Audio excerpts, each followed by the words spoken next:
First ଆସିବି ବୋଲି ମୁଁ ନଥିଲି।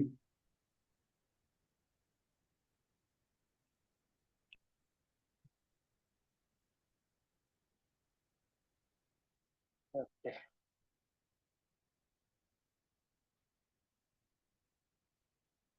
ମୋ ସ୍କ୍ରିନ୍ ଆପଣଙ୍କୁ ଦେଖାଉଛି? ଆଜ୍ଞା ସାର୍।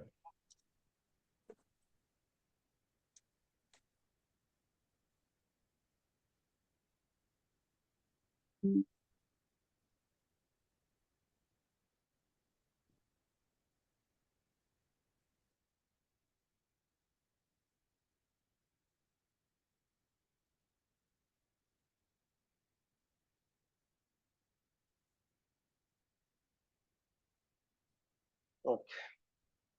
ତାହେଲେ କାଲି ଆମେ କ୍ଲାସ୍ ଷ୍ଟାର୍ଟ ପୂର୍ବରୁ ଆମେ ମାର୍କେଟ ଆନାଲିସିସ୍ କରିଥିଲେ, ପଢିଥିଲେ ମାର୍କେଟ କେମିତି ଆନାଲିସିସ୍ କରିବା।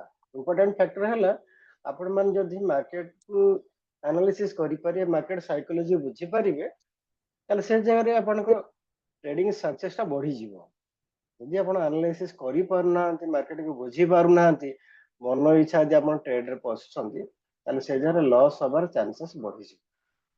Market is always subject to risk. କୌଣସି ଦିନ ଆପଣ ଭାବିବେନି ଯେ ଦୁନିଆରେ କେହି ବି ନାହାନ୍ତି ଯେ ମାର୍କେଟ 100% ଜଜ୍ କରିପାରୁଛନ୍ତି ଆଉ ସମସ୍ତେ ସେମାନେ ପ୍ରଫିଟେବଲ ହଉଛନ୍ତି, କାହାର ଲସ୍ ହଉନି ବୋଲି। ଦୁନିଆରେ ସେମିତି ଭାଇ କେହି ନାହାନ୍ତି। ସେମିତି ହେଲେ ତ ସମସ୍ତେ ତ ମାର୍କେଟକୁ ପଇସା ଛାପି ପକାନ୍ତେ ନା। ପ୍ରିଣ୍ଟିଂ ମେସିନରେ ଯେମିତି ପଇସା ଛାପିବା କଥା ଛାପି ପକାନ୍ତେ, ଗଛରୁ ଯେମିତି ପିଜୁଳି ତୋଳିଲା ବେଳେ ପିଜୁଳି ତୋଳି ପକାନ୍ତେ, ଆପଲ ତୋଳିଲା ବେଳେ ଆପଲ ତୋଳି ପକାନ୍ତେ। ତ ଭାଇ ମାର୍କେଟ ସେମିତି ନୁହେଁ। ତେଣୁ ମାର୍କେଟକୁ ଯିଏ ଭଲସେ ବୁଝିପାରିବ, ମାର୍କେଟ ସାଇକୋଲୋଜିକୁ ବୁଝିପାରିବ, ମାର୍କେଟ ସାଇକୋଲୋଜିକୁ ବୁଝିଲା ତାପରେ ନିଜ ନିଜ ଷ୍ଟ୍ରାଟେଜିରେ କାମ କଲେ। ଯଦି ଏମିତି ଆପଣ ରୁଲ ଫଲୋ କରିବେ, ଆଉ ସବୁଠୁ ଇମ୍ପୋର୍ଟାଣ୍ଟ ଜିନିଷ ହେଲା ରିସ୍କ ମ୍ୟାନେଜମେଣ୍ଟ, ମନି ମ୍ୟାନେଜମେଣ୍ଟ। ଏ ଦିଟା ଜିନିଷ ଯଦି ଆପଣ ଭଲସେ ଫଲୋ କରୁଛନ୍ତି, ମାର୍କେଟ ସେଣ୍ଟିମେଣ୍ଟ ବୁଝିଲେ, ମାର୍କେଟ ସାଇକୋଲୋଜି ବୁଝିଲେ, ମାର୍କେଟ କଣ କରିବା ପାଇଁ ଯାଉଛି, ଆପଣ କଣ କରିବାକୁ ଯାଉଛି ସେଇଟା ଇମ୍ପୋର୍ଟାଣ୍ଟ ନୁହେଁ। ମାର୍କେଟ କଣ କରିବାକୁ ଯାଉଛି, ଯଦି ମାର୍କେଟ ସେଣ୍ଟିମେଣ୍ଟ ଆପଣ ବୁଝିଗଲେ, ତାହେଲେ ସେ ଜାଗାରେ ଆପଣଙ୍କର କିଛି ଅସୁବିଧା ହବ ନାହିଁ। ଓକେ। ତ କାଲି କ୍ଲାସରେ ମୁଁ ଆପଣଙ୍କୁ ଆନାଲିସିସ୍ କରି କହିଥିଲି, କଣ କହିଥିଲି, ମାର୍କେଟ ସେଣ୍ଟିମେଣ୍ଟ କଣ ଅଛି, ନେଗେଟିଭ ଅଛି ନା ପଜିଟିଭ ଅଛି?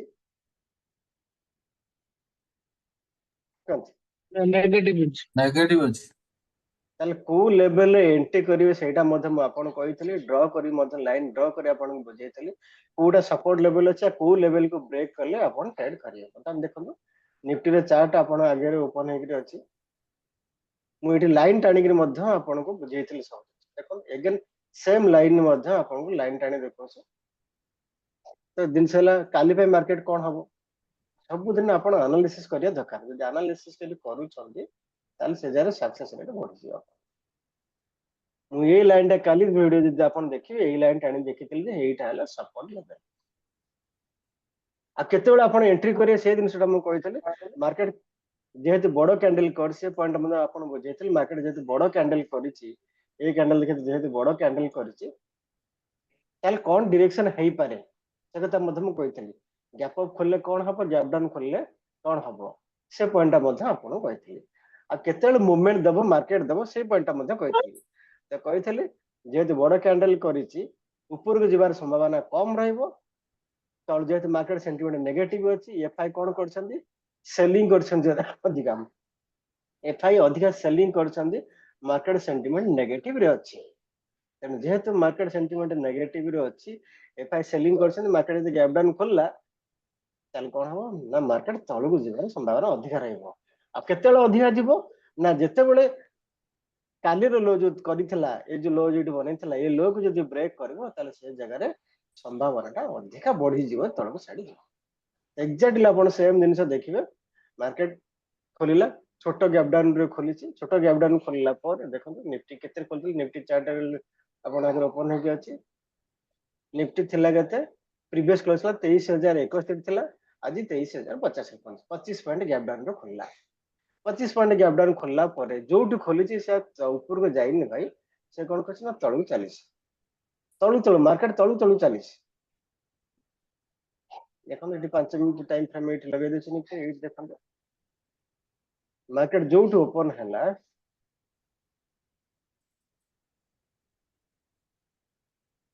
ଦେଖ ଏଇଠି ଓପନ ହେଲା, ଓପନ ହେଲା ପରେ ଫାଷ୍ଟ 5 କ୍ୟାଣ୍ଡେଲ ଯେତେବେଳେ ତାକୁ ବ୍ରେକ୍ କଲା ପରେ ମାର୍କେଟ କଣ୍ଟିନ୍ୟୁଅସଲି ତଳୁ ଚାଲିଛି। କାହିଁ ଚାଲିଛି ନା ଛୋଟିଆ ଗ୍ୟାପ୍ ଡାଉନ୍ ରୁ ଖୋଲିଲା, ମାର୍କେଟ ସେଣ୍ଟିମେଣ୍ଟ ନେଗେଟିଭ ଅଛି, ଏଫଆଇ ରେ ସେଲିଂ ଥିଲା, ଏଫଆଇ ରେ କଣ ଥିଲା ସେଲିଂ ଥିଲା, ମାନେ ମାର୍କେଟ ଏଫଆଇଡିଆଇ ରେ ଡାଟାରେ ଆପଣଙ୍କ ମାର୍କେଟ ନେଗେଟିଭ ଅଛି, ତେଣୁ ସେଲିଂ ଅଧିକା ହେଇଛି, ବାଇଂ କମ ହେଇଛି, ତେଣୁ ମାର୍କେଟ ତଳୁ ଯିବାର ସମ୍ଭାବନା ଅଛି। ମାର୍କେଟ ନେଗେଟିଭ ସେଣ୍ଟିମେଣ୍ଟ ଅଛି, ନେଗେଟିଭ ରେ ନେଗେଟିଭ ମିଶିଗଲା, ତାହେଲେ ସେ ଯାଏ କଣ ନା ମାର୍କେଟ ଯେହେତୁ ଫିୟର ଫ୍ୟାକ୍ଟର ଅଛି, ବର୍ତ୍ତମାନ କଣ ଅଛି ନା ଟ୍ରମ୍ପ କ ଟାରିଫ ପାଇଁକା ଫିୟର ଫ୍ୟାକ୍ଟର ଅଛି, ତ ମାର୍କେଟ ତଳୁ ଚାଲିଲା। ତାପରେ ମାର୍କେଟ ରିକଭରି କଲା କାହିଁକି ଦେଖନ୍ତୁ, ଯେତିକି ପଏଣ୍ଟ ତଳକୁ ସେ ନ ଖସିଲା ତାଠୁ ଉପରୁ ତ ରିକଭରି କରି ଯାଇଛି, ଦେଖୁଛନ୍ତି ରିକଭରି କରିଛି ନା, করছে ଦେଖନ୍ତୁ ଲାଇନ ଟାଣି ଦଉଛି, ଇଏ ଥିଲା ହାଇ ମାରିଥିଲା, ହାଇ ମାରିକି ଯେତିକି ତଳକୁ ସେ ଯାଇଥିଲା ତାଠୁ ଉପରକୁ ବି ଯାଇକି ଫିର ତଳକୁ ଆସିଲା, ତ କଲା କାହିଁକି, କିଏ କହିବେ କଲା କାହିଁକି? ମାର୍କେଟ ତଳକୁ ଗଲା ଉପରୁ ପୁଣି ଆସି କାହିଁକି ଏତେ ବାଟ ଗଲା, ତାହେଲେ ଆପଣ କଣ ନ୍ୟୁଜ ଦେଖୁଛନ୍ତି ଆଉ ମାର୍କେଟରେ କଣ ସେଣ୍ଟିମେଣ୍ଟ କଲେକ୍ସନ କରୁଛନ୍ତି, ଏଇଥିରୁ ଜଣା ପଡିବ ଯେ ଆପଣ ଜଣେ ସକ୍ସେସଫୁଲ ଟ୍ରେଡର ହେବେ ନା ହେବେନି। କାହିଁକି ମାର୍କେଟ ଉପରୁ ଗଲା,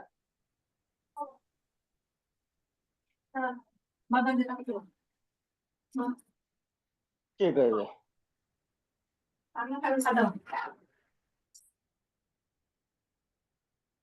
Yes. ବିପିନ ସାର୍ କୁହନ୍ତୁ।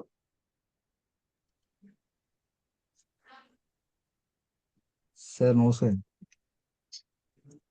স্যার ନମସ୍ତେ, ନମସ୍ତେ। স্যার ପିଏମ୍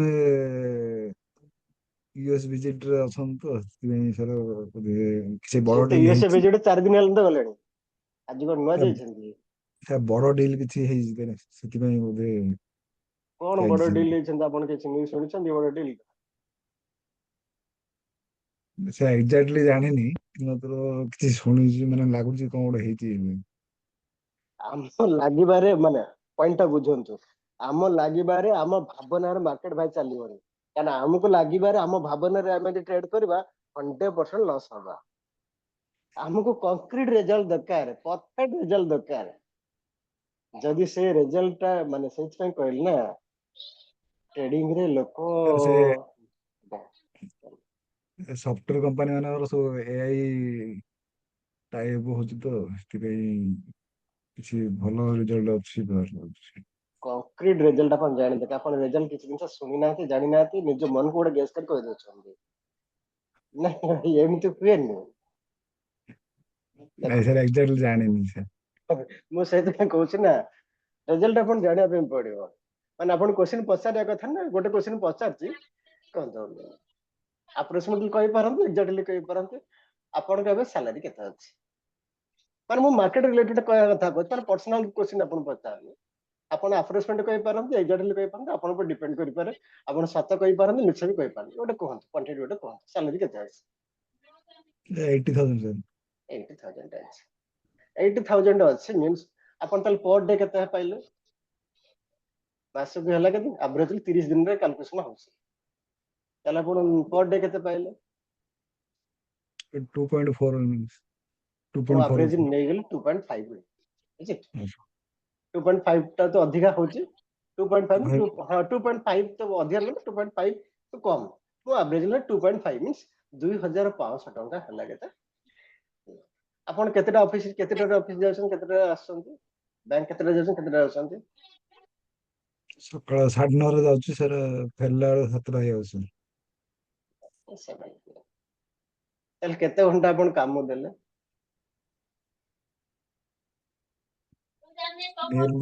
ନିୟରଲି ସାର୍ 10 ଘଣ୍ଟା। 10 ଘଣ୍ଟା। ଯାହାକୁ ଆପଣ ଯେକୌଣସି ଯିଏ କାମ କରୁଛି ଯାହାକୁ ଯଦି ପଚାରିବେ ତାହେଲେ 10 ଆୱାର 10 ଘଣ୍ଟା ଦେଲେ, ମାନେ ମୁଁ ଗୋଟେ କାଲକୁଲେସନ କହୁଛି, ମାନେ କାହାର ପର୍ସନାଲ କ୍ୱେଶ୍ଚିନ୍ ନେଇ ମୁଁ କହୁନି, କାଲକୁଲେସନ କରିକି ମୁଁ ପଚାରିଥିଲି ଆପଣଙ୍କୁ, ମିନ୍ସ ଆପଣ 10 ଘଣ୍ଟା ଯଦି ସମୟ ଦଉଛନ୍ତି ତାହେଲେ ଦିନକୁ 2,500 ଟଙ୍କା ଇନକମ କରୁଛନ୍ତି। ଲୋକ ବି ଅଛନ୍ତି ଯୋଉମାନଙ୍କ ସାଲାରୀ 10,000 ଟଙ୍କା, ସାର୍ ଆଜିକାଲି ସମସ୍ତଙ୍କ ସାଲାରୀ ସମାନ ନାହିଁ ନା, ଯେ ପ୍ରାଇଭେଟ ସେକ୍ଟରରେ କାମ କରୁଛନ୍ତି 10,000 ସାଲାରୀ ପାଉଛନ୍ତି, ଯିଏ 10,000 ସାଲାରୀ ପାଉଛନ୍ତି ତାହେଲେ ଦିନକୁ ତାର କେତେ ଟଙ୍କା ହେଲା, 10,000 ଟଙ୍କା ସାଲାରୀ ପାଉଛନ୍ତି, ଦିନକୁ 10 ଘଣ୍ଟା ଖଟୁଛନ୍ତି, दिन को 10 घंटा खटुଛନ୍ତି 10,000 टका सैलरी पाउଛନ୍ତି तो पर डे केते पइला अराउंड 330।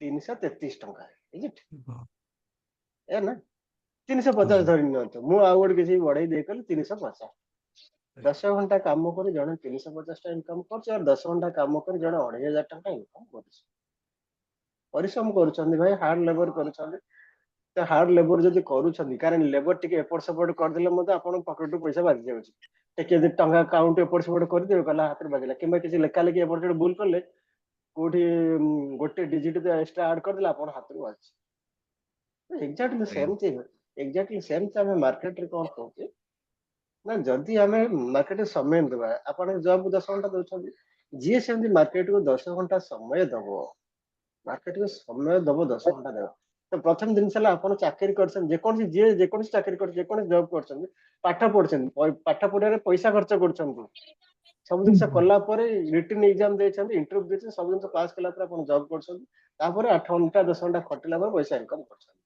एग्जैक्टली भाई स्टॉक मार्केट एंड सेम दिनस आपन को पाठ पढिया पे पूरा प्रैक्टिस करा पे पड़ियो 10 घंटा जदी खटियो दिन को कोन एटी 2,500 इनिशियल पे आपन कम इनकम करबे तापर आपन एक्सपीरियंस बढ़ी गला परे एटी आपन एक्सपीरियंस बढ़ी गला सैलरी जति न बढ़िबो कि मार्केट आपन ताठो बड़ पैसा इनकम करि परिबे एबे दिन आपन दिन 2,500 टका हेले आपन गोटे ट्रेड पसिकरी गोटे मिनिट बाहर जे आपन 2,500 टका प्रॉफिट हेतो देखिते आपन तो ट्रेड करछन निजे से देखुछन କିନ୍ତୁ ସେଇଟାକୁ ଆପଣ ରଖି ପାରୁନାହାନ୍ତି କଣ ଯେହେତୁ lack of knowledge lack of practice you are not able to understand the market psychology not following discipline risk management money management ये सब जिनसे हम प्रॉपर्ली जब फॉलो न करते ताले से जगह हमें लॉस रे शिकार होते पैसा इनकम करते କିନ୍ତୁ पैसा को रखी पारुना प्रॉफिट न छोट छोट प्रॉफिट न लॉस करले बड़ बड़ लॉस होछ तो ये सब जिनसे हम अपन मन कहबार मूल जिनसे हला का मूल प्रबंध हला का प्रथम रो स्टार्टिंग क्लास जो माने केवल स्टॉक पाई जॉइन करथिले एटा आज स्टॉक बैच पे क्लास अछि डायमंड बैच में स्टॉक पाई क्लास ये तो ये जगह मैं प्रथम कहि भाई मार्केट साइकोलॉजी बुझंतु न्यूज देखंतु सब जिनस करंतु जदि करिवे ताले से जगह आपन को सक्सेस रेट बढ़ी जीवो तो काली एनालिसिस रे मैं कहिथिला आपन बुझाइथिले जे यही पॉइंट हबा पे अछि तो यही पॉइंट पे जेहेतु मार्केट सेंटिमेंट नेगेटिव अछि मार्केट चल गला पर कोन हला ना देखंतु एग्जैक्टली जोटा मल्टीपल सपोर्ट नेइछि से सेई जगह पहुंच गला तळ जाय सेई लेवल देखंतु मु कहिथिले जोट लाइन टानिथिले एटी सपोर्ट नै पर जायथिले ए सेट लछे तो सपोर्ट नै गला मींस ए जगह मार्केट ऊपर जिवार संभावना रहइबो तापर से समय रे आपनकर न्यूज आसला कोन न्यूज आसला तो ये जो अपन को इन्फ्लेशन जो रेट जो अच्छी महंगाई जो ये रेट अच्छी तो जो रिपोर्ट आसला सेटा कम आसी गोटे पॉइंट कम आसी जोटा डिसेंबर मास बाद जोटा थिला जेहेतु अपन को जनवरी मास जो प्रोडक्शन है जो फ्रूट्स सब दिन जेहेतु प्रोडक्शन है सब कौन पनीपरिया अब एफएमसी सेक्टर जो रहला एफएमसी सेक्टर तो सेटा हला कौन ने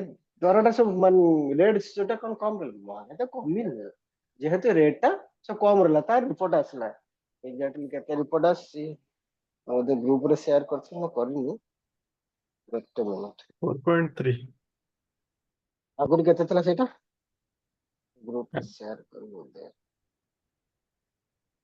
सर 5 आरबीआई पॉइंट केते बड़ थिला 5 पॉइंट केते थिला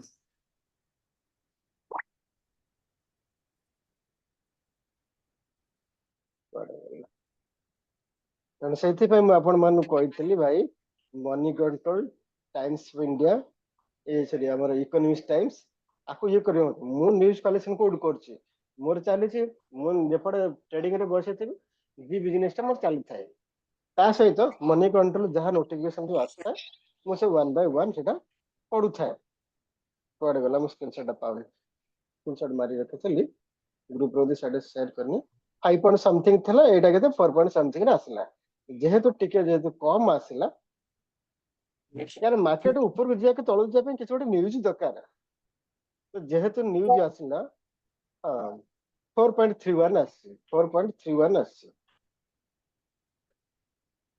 तार थला केते 5 पॉइंट समथिंग थला आगे सर 5.2 थला डिसेंबर मंथ रे 5.2 ना केते थला गोटे थला ତ ସବୁ ରିପୋର୍ଟ ସବୁଥିରେ ଆସି ସବୁ ସେକ୍ଟରରେ ଆସିଛି ବିଭିନ୍ନ ସେକ୍ଟର ରେଜଲ୍ଟ ଆସିଛି। ତ ସେଇଟା ପ୍ରକାର ମାର୍କେଟ ଗୋଟେ ପଜିଟିଭ ନ୍ୟୁଜ ଦରକାର ପଡୁଥିଲା। ଯେହେତୁ ପଜିଟିଭ ନ୍ୟୁଜ ଆସିଲା ତାପରେ ଆଉ ଅଲଗା ଅଲଗା ପ୍ରକାର ନ୍ୟୁଜ ଅଛି, କିନ୍ତୁ ଇଏ ନ୍ୟୁଜ ହେଲା କ'ଣ ମୁଖ୍ୟ ନ୍ୟୁଜ ଇମ୍ପୋର୍ଟାଣ୍ଟ ନ୍ୟୁଜ ରହିଲା। ଆଉ ଯୋଉଠି ରହିଲା କାଲି ପାଇଁ ଅଛି, କାଲି ଟ୍ୟାକ୍ସ ବିଷୟରେ ଟ୍ୟାକ୍ସଟା ଇନକମ୍ପ୍ଲିଟ ଥିଲା ନା, କେବଳ 12 ଲକ୍ଷ ଟଙ୍କା ଇଏ ଥିଲା, ଆଉ ନେକ୍ସଟ ଡିସ୍କସନ ହେଇନି। ତ ନେକ୍ସଟ ଆଉ ଗୋଟେ ଆସିଲା ଯୋଉଟା କି ଆଉ ଯୋଉ ରହିଲା Tier 2 Tier 3 Tier 4 ତା ପାଇଁ ଯୋଉଟା କି ଅନଚେଞ୍ଜ ରହିବ ବୋଲି ଶୁଣାଗଲା। ଅନଚେଞ୍ଜ ରହିବ, ଯୋଉଟା କି ଆପଣ ଇଏ କରି short term investment long term investment ଆଗରୁ ଯାହା ଅଛି ସେମ ଜିନିଷ ରହିବ, ମାନେ ବଢିବନି ବୋଲି। କିନ୍ତୁ ଆଗରୁ ଡିସ୍କସନ ଚାଲିଥିଲା, ଏକ୍ସପର୍ଟ ମାନେ କହୁଥିଲା ଯେ short term investment long term investment ଆଉ ଆପଣ Tier 2 Tier 3 Tier 4 କେବଳ Tier 1 ପାଇଁ ଡିକ୍ଲେୟାର ହେଇଥିଲା 12 ଲକ୍ଷ ପର୍ଯ୍ୟନ୍ତ, ଆଉ ରେଷ୍ଟ ପାଇଁ ଡିକ୍ଲେୟାର ହେଇନଥିଲା। କିନ୍ତୁ ତାର ନ୍ୟୁଜ ମାନେ ଯାହା ଶୁଣା ପଡିଲା କାଲି ତ ଡିକ୍ଲେୟାର ହବ, କାଲି ଆପଣଙ୍କର ଫାଇନାନ୍ସ କାଲି ଡିକ୍ଲେୟାର କରିବେ। ତାର ଜିନିଷ ଆସିଲା ଯେ କିଛି ସେମ୍ ରହିବ, ଚେଞ୍ଜ ହବନି ବୋଲି ସେଟା ଜିନିଷ ଥିଲା। କିନ୍ତୁ ଆପଣ ଯୋଉ ଏଇଟା ଯୋଉ ରହିଲା, ଇଏ ଯୋଉ ରେଟଟା ଯୋଉ ରହିଲା 4.3 ଯୋଉ ଟିକେ କମ ମହଙ୍ଗା ଇନଫ୍ଲେସନଟା କମ ଆସିଛି, ତେଣୁ ସେଥିପାଇଁ କ'ଣ ମାର୍କେଟ ପଜିଟିଭ ନ୍ୟୁଜ ଖୋଜିଲା। ତାପରେ ମାର୍କେଟ ସେ ଜାଗା କରିଥିଲା ନା ସପୋର୍ଟ ଜାଗାରେ ପହଞ୍ଚି ଯାଇଥିଲା। ଯେହେତୁ ସପୋର୍ଟ ଜାଗାରେ ପହଞ୍ଚି ଯାଇଥିଲା, ମାର୍କେଟ ସେ ଜାଗାରେ କରିଥିଲା ନା ବାଉନ୍ସ କଲା।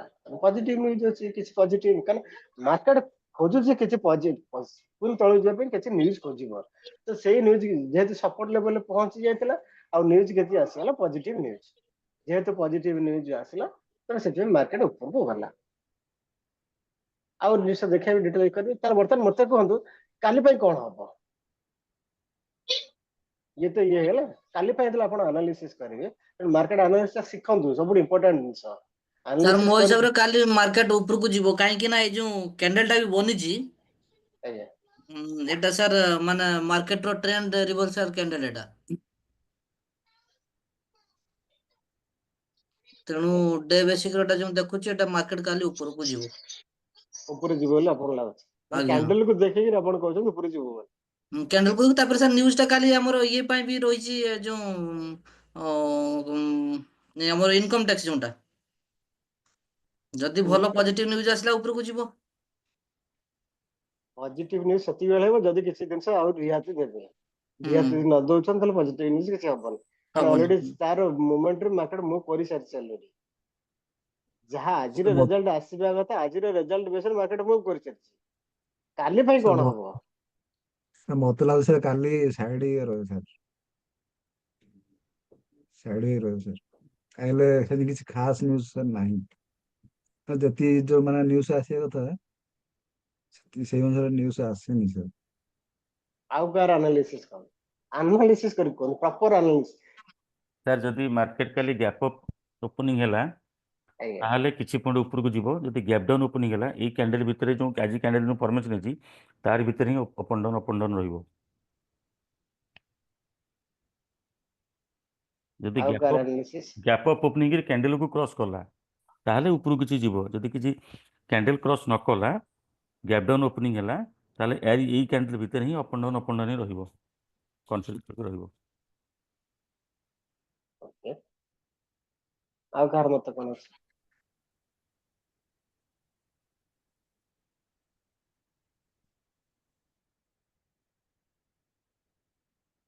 ଆଉ କିଏ କ'ଣ କହିବାକୁ ଚାହୁଁଛନ୍ତି?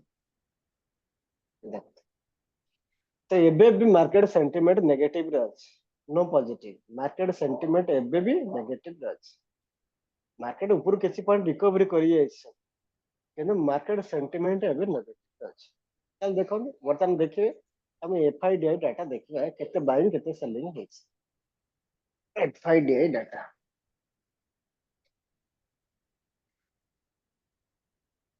ଆପଣ NSE ସାଇଟ୍ ଦେଖିପାରିବେ, ମନି କଣ୍ଟ୍ରୋଲ ସାଇଟ୍ ଦେଖିପାରିବେ, ଯେକୌଣସି ସାଇଟ୍ ଆପଣ ଦେଖିବା କଥା ଦେଖିପାରିବେ, नो मैटर। ଦେଖ ତାହେଲେ କ'ଣ ସେଣ୍ଟିମେଣ୍ଟରେ ଅଛି ବର୍ତ୍ତମାନ? FI କ'ଣ ସେଲିଂ କରିଛନ୍ତି ନା ବାଇଂ କରିଛନ୍ତି? FI ର ଡାଟା, FI ଯୋଉ ଦେଖୁଛନ୍ତି ଏଇଟା ହେଲା FI ଡାଟା, ଏପଟେ ହେଲା DI ଡାଟା। FI ଡାଟାଟା ନେଗେଟିଭ ଅଛି ନା ପଜିଟିଭ ଅଛି? FI ସେଲିଂ କରିଛନ୍ତି ପଜିଟିଭ ବାଇଂ କରିଛନ୍ତି? ସେଲିଂ କରିଛନ୍ତି ସେଲିଂ କରୁଛନ୍ତି। FI କଣ୍ଟିନ୍ୟୁ, ଆଜ୍ଞା କୁହନ୍ତୁ। ମୁଁ କହିଲି ଆପଣଙ୍କର କାଲିକା ପାଇଁ ତ ଏଫଆଇ କମ ସେଲ୍ ଅଛି, କିନ୍ତୁ ଆପଣଙ୍କର ଡିଆଇ ର ବାଇ ବେଶୀ ଅଛି। କହୁଛି ଏଫଆଇ କହୁଛି ତାପରେ ଡିଆଇ ଥିବେ ଏଫଆଇ ବର୍ତ୍ତମାନ କଣ ନା କଣ୍ଟିନ୍ୟୁଅସଲି ଦେଖନ୍ତୁ ତାଙ୍କର ଗ୍ରସ୍ ପରଚେଜ ହେଲା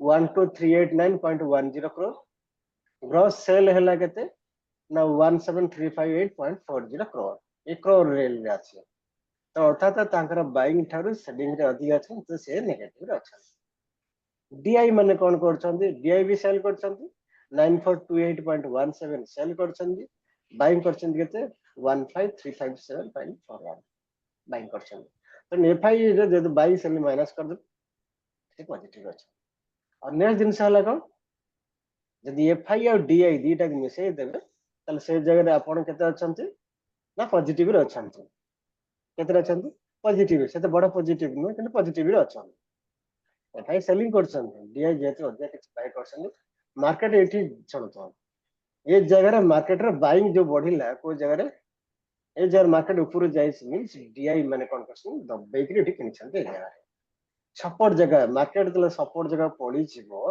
ସପୋର୍ଟ ଜାଗା ପଳେଇଗଲା ପରେ ସେଇ ଟାଇମରେ କିଛି ପଜିଟିଭ ନ୍ୟୁଜ ଆସୁଛି ଯଦି ଆପଣ ସେଣ୍ଟିମେଣ୍ଟଟା ବୁଝିପାରିବେ ତାହେଲେ ଲୋକ କଣ କରୁଛନ୍ତି ନା ଏଇଟା ମାନେ ଦବେଇକିରି କିଣନ୍ତି ଯେହେତୁ ପୁରା ଫୁଲ ଦମରେ କିଣିଛନ୍ତି ମାର୍କେଟ କଣ ନନଷ୍ଟପ୍ ହିସାବରେ ଦେଖ 5 ମିନିଟ ଟାଇମ ଫ୍ରେମ କରିଦେଉଛି ମାର୍କେଟ ପୁରା ନନଷ୍ଟପ୍ ହିସାବରେ ଉପରକୁ ଚାଲିଲା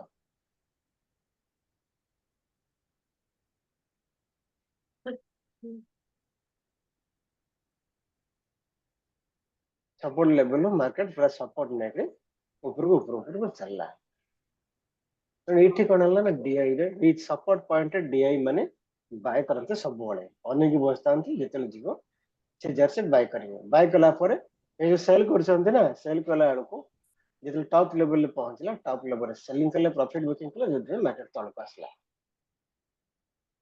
ଟପ୍ ଯେତେବେଳେ ପହଞ୍ଚିଗଲା ହାଇ ବ୍ରେକ୍ କରି ଟପ୍ ଲେଭେଲ ପହଞ୍ଚିଲା ସେ ଜାଗାରେ କଣ ନା ଇଏ ଗୋଟେ ରେଜିଷ୍ଟାନ୍ସ ଜୋନ୍ ଆସିଗଲା ତ ସେ ଜାଗା କଣ ହେଲା ନା ପ୍ରଫିଟ ବୁକିଂ କଲି ତାପରେ ମାର୍କେଟ ତଳକୁ ଆସିଲା ତାପରେ ଏ ଲେଭେଲରେ କନସୋଲିଡେଟ୍ କରି ଉପରକୁ କ୍ଲୋଜିଂଟା ପଜିଟିଭରେ କ୍ଲୋଜିଂ କଲା ଏବେ ଯଦି ଆପଣ ଡେଲି ଟାଇମ ଫ୍ରେମରେ ଦେଖୁଛନ୍ତି ତାହେଲେ କଣ କରିବେ ଏଗେନ୍ ଡେଲି ଟାଇମ ଫ୍ରେମରେ ଯାଉଛି ଡେଲି ଟାଇମ ଫ୍ରେମରେ ଲେଖ ନା ଇଏ ଡିସି କ୍ୟାଣ୍ଡେଲ ମିନ୍ସ ନା ଇଏ ଆପଣଙ୍କର ପଜିଟିଭ କ୍ୟାଣ୍ଡେଲ ନା ଅଧିକା ନେଗେଟିଭ କ୍ୟାଣ୍ଡେଲ ତାପରେ ଜିନିଷ ଦେଖନ୍ତୁ ମାର୍କେଟ ବର୍ତ୍ତମାନ ଟିକେ ପଜିଟିଭ ସେଣ୍ଟିମେଣ୍ଟ ଅଛି କଣ 23,000 ଯୋଉ ସାଇକୋଲୋଜିକାଲ ଲେଭେଲ ରହିଲା 23,000 ସାଇକୋଲୋଜିକାଲ ଲେଭେଲ ଉପରେ ଅଛି ମାର୍କେଟ ଯଦି କଣ ହେଲା ତିନିଟା କେସ୍ ହେଇପାରେ ଗ୍ୟାପ ଅପ୍ ଖୋଲିପାରେ ଫ୍ଲାଟ ଖୋଲିପାରେ ଆଉ କଣ ଖୋଲିପାରେ ଗ୍ୟାପ ଡାଉନ ଖୋଲିପାରେ ତିନିଟା କେସ୍ ହେଇପାରେ ଯଦି ଗ୍ଲୋବାଲ ମାର୍କେଟ ନେଗେଟିଭ ରହିଲା ଗ୍ଲୋବାଲ ମାର୍କେଟ ନେଗେଟିଭ ନିୟମ ଗ୍ୟାପ ଡାଉନ ଖୋଲିବ ଯଦି ଗ୍ୟାପ ଡାଉନ ଖୋଲିଲା 23,000 ତଳେ 23,000 ତଳେ ଯଦି 5 ମିନିଟ ପାଖାପାଖି ସଷ୍ଟେନ କରି 5 କରିଗଲା ସଷ୍ଟେନ କରିଗଲା ତାହେଲେ ଏଗେନ୍ କଣ ହବ ନା ଆଜିର ଯୋଉ ଲୋ ଲେଭେଲ କହୁଛି ତାହେଲେ ସେଇ ଲେଭେଲ ମଧ୍ୟ ପଳେଇ ଆସିବ ଆଉ ଯଦି କିଛି ଆଉ ଗ୍ଲୋବାଲ ଯଦି କାଲି କିଛି ନ୍ୟୁଜ ମାର୍କେଟ ଚାଲିଲା ବେଳେ କିଛି ଯଦି ଗ୍ଲୋବାଲ କିଛି ଯଦି ନେଗେଟିଭ ନ୍ୟୁଜ ଆସିଲା ତାହେଲେ ଏଇ ଲେଭେଲକୁ ବ୍ରେକ୍ କଲେ ତାହେଲେ ବଡ ଡାଉନଫଲ ହବ ଏଇଟା ଗ୍ଲୋବାଲ ଫ୍ୟାକ୍ଟର କଥା କହୁଛି ଲୋକାଲ ଫ୍ୟାକ୍ଟର କଥା କହୁନି ଦିଟା ଫ୍ୟାକ୍ଟର ମାର୍କେଟ ଉପରେ ଦିଟା ଫ୍ୟାକ୍ଟର ଇଫେକ୍ଟ ପକାଏ ଗୋଟେ ହେଲା ଗ୍ଲୋବାଲ ଫ୍ୟାକ୍ଟର ଆଉ ଗୋଟେ ହେଲା ଲୋକାଲ ଫ୍ୟାକ୍ଟର ବର୍ତ୍ତମାନ ଗ୍ଲୋବାଲ ଫ୍ୟାକ୍ଟରଟା ଅଧିକା ନେଗେଟିଭ ଚାଲିଛି ଇଣ୍ଡିଆନ ମାର୍କେଟ ତ ଅଛି ଲୋକାଲ ଫ୍ୟାକ୍ଟର ତ ରହୁଛି କିନ୍ତୁ ଗ୍ଲୋବାଲ ଫ୍ୟାକ୍ଟରଟା ଅଧିକା ଏଇ ଜାଗାରେ ରହୁଛି ବର୍ତ୍ତମାନ ତେଣୁ ସେଥିପାଇଁ କଣ ହବ ନା ଯଦି ଗ୍ୟାପ ଡାଉନ ଖୋଲିଲା ଆଉ 23,000 ତଳେ ଯଦି ସଷ୍ଟେନ କଲା ତାହେଲେ ମାର୍କେଟ ତଳକୁ ଯିବାର ସମ୍ଭାବନା ଅଛି ତ ଏ ଆଜିର ଯୋଉ ଲୋ ବନେଇଛି ସେଇ ବନ୍ଟା ଆସିବ ଯଦି ଏ ଲୋକୁ ଯଦି ଆଉ କିଛି ଗ୍ଲୋବାଲ କିଛି ନେଗେଟିଭ ନ୍ୟୁଜ 12ଟା ପାଖାପାଖି ଆସୁଛି ତାହେଲେ ବ୍ରେକ୍ କଲା ତାହେଲେ ଡାଉନଫଲ ବହୁତ ଜୋରେ ଆରମ୍ଭ ହେଇଯିବ ଯଦି ଏଟା ହେଲା ଯଦି ଏ ଜିନିଷ ନ ହେଲା ତାହେଲେ କଣ ହବ ମାର୍କେଟ ସପୋଜ ଫ୍ଲାଟ ଖୋଲିଲା ଯଦି 23,000 ଉପରେ ଫ୍ଲାଟ ଖୋଲିଲା ପରେ 23,000 ଉପରେ ସଷ୍ଟେନ କଲା ତାହେଲେ ଏତେ ବଡ ମୁଭ କରିବନି ମୁଭ କରିବାକୁ ହେଲେ କଣ ହବ ଆଜିର ଯୋଉ ହାଇ ମାରିଛି ଆଜିର ଯଦି ହାଇ ମାରିବ ତାହେଲେ କିଛି ପଏଣ୍ଟ ମୁଭ ହେଇପାରେ ଏତେ ବଡ ମୁଭ ଦେଖିବାକୁ ନ ମିଳିପାରେ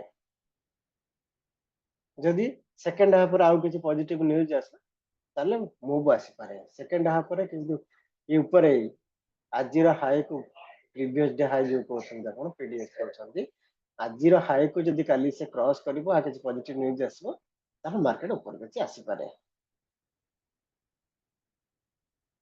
ଯଦି ଗ୍ୟାପ ଅପ୍ ଓପନ ହେଲା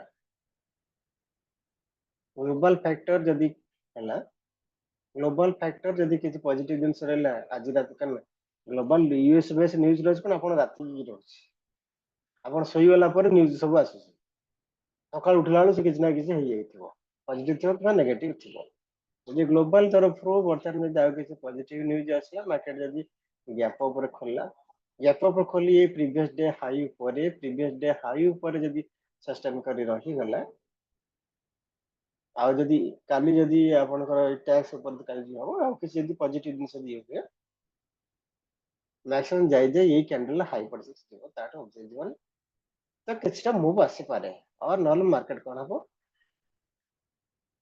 गोटे वोलेटाइल रहबो तळ ऊपर हबो साइड वेज रहिबार चांसेस कम रहबो किंतु वोलेटाइल रहबो तळ ऊपर हे पारे तो दिन से आपको एनालिसिस करिया पड़े तीनटा केस में प्रिपेयर हे पड़े gap down flat gap up अब मार्केट सेंटिमेंट कौन अछि तो सही अनुसार प्रिपेयर हे पड़ो जदि ग्लोबल नेगेटिव न्यूज रहिला मार्केट गैप डाउन खोलला परे ए लेवल जदि ब्रेक करिवला को लेवल को 23000 तळे जदि सस्टेन करि रहला तापर आस्ते आस्ते ए लेवल पर्यंत आसीला अपन टारगेट को पर्यंत ना आज लो पर्यंत आज लो ब्रेक कला आ किसी नेगेटिव रहा पुणी मार्केट निफ्टी 300 400 पॉइंट तौक डाउन आसता एनालिसिस कला आप सब एंगल रु देखिए एनालिसिस करें सब एंगल एनालिसिस करुँच से जारे सक्सेस बढ़ बारंबार कहे आपन को आपन कौन जानी न जानी पाठ मार्केट विषय पाठ कौन जानी स्ट्राटेजी जानी न जानी से अलग कथा है किंतु फिर भी जब आप ये टाइप सेंटिमेंट कर बुझिक एनालिसिस करुँच फिर भी मार्केट आप सस्टेन करें तेणु कह जाए लाइव मार्केट आप देखते न्यूज सब कलेक्शन करूँ राति बस मार्केट को एनालिसिस कर ट्रेड प्लान करूँ आपण तो क्लास मान जो जॉइन कर बहुत दिन पढ़ाई अच्छी सब दिन सर आ किसी जिन पढ़ेबी आपको जिते जिन आप पढ़ी यही सेंटिमेंट जिन बुझिक ट्रेड कर तो से जगह आपंकर सक्सेस हबार संभावना अधिक बढ़ी और नेक्स्ट है जो मैंने ये स्कानर नहीं स्कानर नवा केते दिन दबा केते दिन केते दिन है राजेंद्र सर स्कानर दिया तथापि सर पाखापाखि 15 दिन नहीं जो 15 डेज ही बहुत बहुत दिन कह बोले जी जी आपको प्रॉपर्ली एनालिसिस करुथिबे मार्केट सेंटिमेंट बुझिले आ धीरे सब दिन आसी लेवल आसीगला देखो आज लेवल जी देखी थे आज बैंक निफ्टी लेवल देखते निफ्टी लेवल जहाँ भी देखिए जदि आप चार्ट रे ड्र कर आप किसी जिन दरकार पड़ोनी आप आराम रे बैंक निफ्टी खोल सेम जिन मुझे बेसिस ट्रेड करुँच आपण मान ये भी कर सब ये जो लेवल आसी ये जो लेवल जो आसी देखते 48,767 49,045 49,203 ये लेवल देखो मार्क कर तीन मार्क कर बाइंग एंट्री कर 48,767 49,045 लेवल आ 49,205 लेवल यहाँ देखो मार्केट ये तलू तलू तलू तलू खसी खसी तो आप खसी आर्यभट्ट स्ट्राटेजी आर्यभट्ट स्ट्राटेजी कले आर्यभट्ट स्ट्राटेजी देखते आर्यभट्ट स्ट्राटेजी जबरदस्त प्रॉफिट मिले आर्यभट्ट स्ट्राटेजी जे करें जबरदस्त प्रॉफिट मिले 500 पॉइंट पूरा आपन एंट्री ठारू 500 पॉइंट देखते एंट्री ठारू आपन 5 पॉइंट नॉन स्टॉप जाए आड़े आसनी पूरा नॉन स्टॉप आप entry level 500 point 492 around 500 points आप यदि गोटे लॉट कर लॉट साइज है 30 हेले आपन 200 पॉइंट प्रॉफिट बुक कर मार्केट तल तल चली ना 200 पॉइंट बुक कर प्रॉफिट केते टका है अपन पाइले 6000 टका 6 गोटे लॉट 6000 टका प्रॉफिट पाइल 200 पॉइंट बुक कर 250 पॉइंट बुक कर 250 पॉइंट बुक करते 7,500 टका पाइले अपन जी आरे गोटे स्ट्राटेजी जिनसे क्लास जो दिन पढ़ाऊँ केते प्रैक्टिस करूछन से ପ୍ରଫିଟେବୁଲ ହେବେ କି ଲସ୍ ହେବେ ଆପଣଙ୍କ ଉପରେ ଡିପେଣ୍ଡ କରେ। ଦେଖ ମୁଁ ଯୋଉ ଜିନିଷ ପଢେଇଛି, ଯୋଉ ଜିନିଷ ଟ୍ରେଡ କରୁଛି, ଟ୍ରେଡ ଦଉଛି, ସବୁ ଜିନିଷ କରୁଛି, କିନ୍ତୁ ଆପଣ ମାନେ କେହି ଫଲୋ କରୁନାହାନ୍ତି, ପ୍ରାକ୍ଟିସ କରୁନାହାନ୍ତି, ଫଲୋ କରୁନାହାନ୍ତି। ଏମିତି ଆପଣ ମାନେ ନୁହନ୍ତି, ମୁଁ ପଢେଇବା ଭିତରେ 500 ମାନେ ପ୍ରଫେସନାଲ ଟ୍ରେନିଂ କେତେ ପ୍ରଫେସନାଲ ଟ୍ରେନିଂ ମଧ୍ୟ ମୁଁ 1000 ପାଖାପାଖି ପିଲାଙ୍କୁ ମୁଁ ଦେଇଛି professional training, regular batch training plus training 1000 plus ପିଲାଙ୍କୁ ମୁଁ ପଢେଇ ସାରିଛି ଏପର୍ଯ୍ୟନ୍ତ। କିନ୍ତୁ କେତେ ଜଣ ଫଲୋ କରୁଛନ୍ତି? ମୁଁ ଯୋଉ ବେସିରେ କରୁଛି, ଯୋଉ ଜିନିଷ ଫଲୋ କରୁଛି, ଆପଣ ମାନେ ସେଇ ଜିନିଷ କହୁଛି, କିନ୍ତୁ ଆପଣ କେହି ଫଲୋ କରୁନାହାନ୍ତି। ଯେ ଏ ବେସିରେ କରିବେ, ତେଣୁ ସବୁଦିନ ଆପଣ ଦେଖନ୍ତୁ, ଆଜି ଏଇଟା ଦେଖନ୍ତୁ, ଆଜି ଏଇଟା ଦେଖିଲେ, କାଲି ମଧ୍ୟ ଇଏ ନନଷ୍ଟପ୍ ୱାନ୍ ଡିରେକ୍ସନ ଯାଇଛି, ଇଏ ମଧ୍ୟ ଟାର୍ଗେଟ ଦେଇଛି। ଆଉ ପ୍ରିଭିୟସ କ୍ଲାସ ରେ ପୂର୍ବ ଜିନିଷ ଆପଣ ମାନେ ସବୁ କହିଥିଲି, ସବୁ ଯୋଉ ଯୋଉ ଜିନିଷ ସବୁ ମୁଭ୍ କରୁଛି। ଇଏ ଗୋଟେ ମାସ ଯଦି ଆପଣ ଆନାଲିସିସ୍ କରି, ସେଦିନ ଆମେ ଡାଇମଣ୍ଡ ବ୍ୟାଚ୍ ରେ ଆନାଲିସିସ୍ କରିଥିଲେ, କେତେ ଆପଣ ପ୍ରଫିଟ କେତେ ପ୍ରଫିଟ ପାଇছে। ଜିନିଷ ହେଲା ପ୍ରପରଲି ଆପଣ ଫଲୋ କରିବାର ଅଛି, ଯଦି ଫଲୋ ନ କରି କେମିତି ହବ? ତ ଖାଲି ଜିନିଷ ନେବା, କ୍ଲାସ ଜଏନ୍ କରିବା, ଟିକେ ପାଠ ପଢେଇଦେବା, କେମିତି କଲା ବେଳକୁ ନିଜ ମନକୁ ଯାହା ଲାଗିବ ମନ ଇଚ୍ଛା ପଶିବ, କେମିତି ହବ? ଇଏ ଷ୍ଟାର୍ଟିଂ ଚାରି ଗୋଟେ ଷ୍ଟ୍ରାଟେଜି ପଶିଲା, ପ୍ରଫିଟେବଲ ହେଲା। ତାପରେ ନେକ୍ସଟ ଯିଏ ସ୍କାନର ବେସ୍ ରେ, ଯିଏ ୟୁଜ ସ୍କାନର ୟୁଜ କରୁଛନ୍ତି, ସ୍କାନର ବେସ୍ ଦେଖନ୍ତୁ ତଳୁ ତଳୁ ତ ଆସିଗଲା, ଦେଖନ୍ତୁ ଏଠି ଆପଣ ଇଏ ଏଣ୍ଟ୍ରି ଜାଗାକୁ ପଳେଇ ଆସିଲା 48,766, ଦେଖନ୍ତୁ ଇଏ ଲେଭେଲ ଅଛି 48,767, conservative level, buying level, market ତଳୁ ତଳକୁ ଆସିଲା, ଏଇ ଲେଭେଲକୁ ଆସିଗଲା। ଏଇ ଲେଭେଲ ଆସିଗଲା ପରେ ଆପଣ ଯିଏ ଯଦି ଏଇ ଲେଭେଲରେ ପଶିଲା, ଦେଖନ୍ତୁ ନନଷ୍ଟପଲି ଆପଣ ଫାଷ୍ଟ ଏଇଠି ଗଲେ, ଯଦି ଚାହିଁବେ ଏଇଠି ଫାଷ୍ଟ ଟାର୍ଗେଟ ହେଲେ ଟାର୍ଗେଟ ଏଇଠି ବୁକ୍ କରିଦେଲେ, ନାଚ ଯଦି ବସି ରହିଛନ୍ତି ଏଠି ମଧ୍ୟ ପ୍ରଫିଟ ବୁକ୍ କଲେ, ତାପରେ ତଳୁ ତ ଖସିଲା ଆପଣ ବସି ପାରିବେନି, ବାହାରି ଯିବେ। ଯୋଉଠି ଆପଣ ଯୋଉ ଲେଭେଲ ବାହାରନ୍ତୁ, ଏ ଲେଭେଲ ବସେଇ ଏ ଲେଭେଲ ରେଜିଷ୍ଟ୍ରେସନ ତଳକୁ ଖସିଲା, ଏଠି ବାହାରିଲେ, ଏଠି ଦେଖନ୍ତୁ 261 ପଏଣ୍ଟ ପ୍ରିମିୟମରେ ଆପଣ 130 ପଏଣ୍ଟ ପାଇଛନ୍ତି ପ୍ରିମିୟମ, 3000 ଟଙ୍କା ପ୍ରଫିଟ। ତାପରେ ନେକ୍ସଟ ଏ ଲେଭେଲରେ ପଶିଲେ, ଏଠି ତ ପ୍ରଫିଟ ପାଇଲେ। ଆଉ ଯିଏ ଯଦି ମାର୍କେଟ ସେଣ୍ଟିମେଣ୍ଟ ବୁଝିଛି, ନ୍ୟୁଜ ଦେଖିଛି, କେବେ ବାହାରିବନି, ବସିକି ରହିଲା, ବସିକି ରହିଲେ, ଏପର୍ଯ୍ୟନ୍ତ କେତେ ପଏଣ୍ଟ ପ୍ରଫିଟ ପାଇଲେ? 936। ପ୍ରିମିୟମରେ ଆପଣଙ୍କ ଆରାଉଣ୍ଡ ପାଇଯିବେ କେତେ? 450 ପଏଣ୍ଟ ପ୍ରିମିୟମ, 15,000 ଟଙ୍କା ଏଇଠି ଆପଣଙ୍କ ଇନକମ ହେଲା ଗୋଟିଏ ଲଟରେ 15,000 ଟଙ୍କା। ଗୋଟିଏ ଲଟ ଲଗେଇବେ, ଏଠି ଆପଣ କ୍ୟାପିଟାଲ ଡବଲ, ଗୋଟେ ଲଟ ଲଗେଇବା, ଅଧିକା ଲଟ ଲଗେଇବା ଦରକାର ନାହିଁ। ଆପଣ ବୁଝିକି ଯଦି ଦେଖନ୍ତୁ, ଗୋଟାଏ ଲଟ ମାନେ 15,000 ଟଙ୍କା ଆପଣ ପ୍ରଫିଟ ଇନକମ କରିବେ। ତାପରେ ଏଠି ଦେଖନ୍ତୁ ନେକ୍ସଟ ହେଲା, ଏ ତ ବାଇଂ ଲେଭେଲ ବାଇଂ କରିଲେ, ଏଠି ଥିଲା ସେଲ ଲେଭେଲ ଥିଲା, ଦେଖନ୍ତୁ ସେଲ ଲେଭେଲ କେତେ ଥିଲା, ସେଲ ଲେଭେଲ କେତେ ଥିଲା, first aggressive level sell level ଅଛି 49,604, 49,604, ଦେଖନ୍ତୁ ଏଠି 49,604 ଲେଭେଲ ସେଲିଂ ଲେଭେଲ ହେଇଛି। ମାର୍କେଟ ଥିଲା ଏଠି ରିଜେକ୍ସନ ଦବ, ଏଇ ରିଜେକ୍ସନ ଲେଭେଲ ଆପଣ ଏଠି ବସିଲେ, ଦେଖନ୍ତୁ ଏଠି ତଳକୁ ଆସିଲା, ତଳକୁ ଆପଣ କେତେ ପ୍ରଫିଟ ପାଇଲେ। ମୁଁ ମଧ୍ୟ ଗ୍ରୁପରେ ଏଇଟା ଫଟୋ ଉଠେଇ ବାରମ୍ବାର ଅପଡେଟ ବି କରୁଥାଏ, ଆପଣ କେତେ ଦେଖୁନାହାନ୍ତି ଆଉ। 361 ପଏଣ୍ଟ, 360 ପଏଣ୍ଟ ପ୍ରିମିୟମରେ ଆପଣ କେତେ 180 ପଏଣ୍ଟ ଆପଣ ପାଇଗଲେ। 100 ପଏଣ୍ଟ ବୁକ୍ କରୁଛନ୍ତି, ତାର 3,000 ଟଙ୍କା। ଗୋଟାଏ ଦିନରେ ଦେଖନ୍ତୁ ଆପଣ ମଲ୍ଟିପୁଲ କେତେ ପଇସା ଇନକମ କରିପାରୁଛନ୍ତି। ଏ ଲେଭେଲ ଗୋଟେ ପାଇଲେ, ଫେର ଏଠି ସପୋର୍ଟ ନେଲା, ପୁଣି ଏଗେନ ଯଦି ବାଇଂ ଲେଭେଲ ବସିବେ, ମଲ୍ଟିପୁଲ ଦେଖନ୍ତୁ ବାଇଂ ଲେଭେଲ ଏଇଠି ସପୋର୍ଟ ନେଲା, କାରଣ ସେଇ ଲେଭେଲ ଅଛି, ସପୋର୍ଟ ଲେଭେଲ ଅଛି 305 ପଏଣ୍ଟ, ଫିର ପ୍ରିମିୟମ କୁ ଦେଢ଼ ପଏଣ୍ଟ। ସାର୍ ଏଇଥିରେ ସିଷ୍ଟମ ହଉଛି, ସପୋଜ ମାର୍କେଟ ଉପରକୁ ଯାଉଛି, ଆଜ୍ଞା ଉପରକୁ ଗଲା ପରେ ଯେତେବେଳେ ଗୋଟେ rejection candle, suppose red candle ଗୋଟେ ଦେଲା, ରେଡ କ୍ୟାଣ୍ଡେଲ ତାର ହାଇ ରେ କି ଆମେ ଏଣ୍ଟ୍ରି ନବା, ଏହା ତ sir sell entry. Sell entry ହେଲା ତାର ଲୋରେ ନେବେ, ହଁ लो ରେ, ହଁ ହଁ କାରଣ ଆପଣ କନଫର୍ମ, କାରଣ ମାର୍କେଟ ଉପରୁ ଯାଉଛନ୍ତି, ଉପରୁ ଯିବ ନା, ହଁ କାରଣ ସେ ଜାଗାରେ ଆପଣ ପଶିବେ କି? ପଶି ପାରିବେ, ଆଗ୍ରେସିଭ ହେଲେ ପଶି ପାରିବେ, ଏସଏଲ ବର୍ଡର ଯଦି ରଖିବେ ବସି ପାରିବେ, ତାପରେ ଇଏ ହବ, ନହେଲେ ଏସଏଲ ହିଟ୍ ହବ। କିନ୍ତୁ ଯଦି ଆପଣ ସେ ପ୍ଲେୟାର ହିସାବରେ କାମ କରିବେ, ମାର୍କେଟ ଷ୍ଟଡି କରି ଯଦି କରୁଛନ୍ତି, ରିଜେକ୍ସନ ଯୋଉଠି ନା, ରିଜେକ୍ସନ ଲୋ ରେ ଯଦି ବ୍ରେକ୍ କରୁଛନ୍ତି, ତାହେଲେ ସେ ଜାଗାରେ ଆପଣଙ୍କର ସେଫ୍ ଟ୍ରେଡ ରହିଲା, ସେଫ୍ ଟ୍ରେଡ ରହିଲେ ଆପଣ ସେ ଜାଗାରେ ବେନିଫିଟ ପାଇପାରିବେ। ଆଗ୍ରେସିଭଲି ଚାହିଁଲେ ଆଗ୍ରେସିଭଲି ପଶି ପାରିବେ,